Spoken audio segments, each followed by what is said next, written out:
एक समय की बात है, भगवान बुद्ध अपने शिष्यों के साथ मगध आए हुए थे। वहाँ एक चंद्रोसा नाम का मोची गांव के बाहर अपनी कुटिया बनाकर रहता था।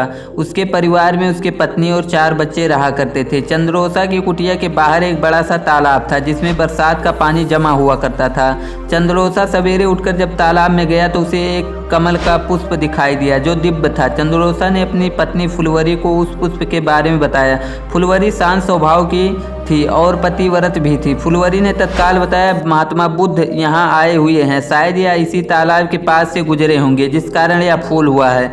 चंद्रोसा के मन में अमीर बनने का स्वप्न जागृत हुआ है। वह झटपट तालाब में कूद गया और उस पुष्प को तोड़कर ले आया और अपनी पत्नी से आगे की रणनीति बताता है। मैं यह पुष्प राजा को देकर उसके बदले ढेर सारा मूल्य प्राप्त करूंगा और हम लोग अपना जीवन आराम से व्यतीत करेंगे। फुलवरी, यह तो अच्छी बात है, यह पुष्प हमारे किस काम का, यह राजा को ही दे दीजिए।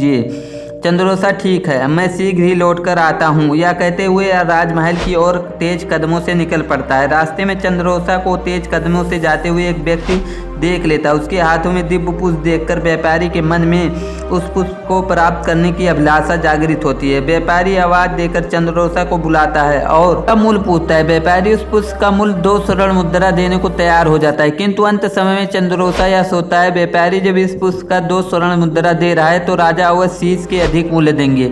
व्यापारी को न करते हुए वह राजमहल की ओर दौड़ता हुआ निकल गया। राह में राजा रत्नेश आते दिखाई दिए। चंद्रोसा ने उस पुष्प को राजा को दिखाया। राजा उस पुष्प का मूल्य 5 स्वर्ण मुद्रा देने को शीघ्र तैयार हो गई। चंद्रोसा सोच में पड़ गया कि इस पुष्प में ऐसी क्या खास बात है जो व्यापारी और राजा इसकी प्राप्ति करना चाहते हैं और मेरे पास यह पुष्प है जिसका मैं प्रयोग या मूल्य नहीं जानता। यह कितना मूल्यवान है इसकी समझ मुझे नहीं है। एकाएक चंद्रोसा के दिमाग में बिजली सी कौंध जाती है। वह राजा को भी ना करते हुए महात्मा बुद्ध के शरण में पहुंच जाता है।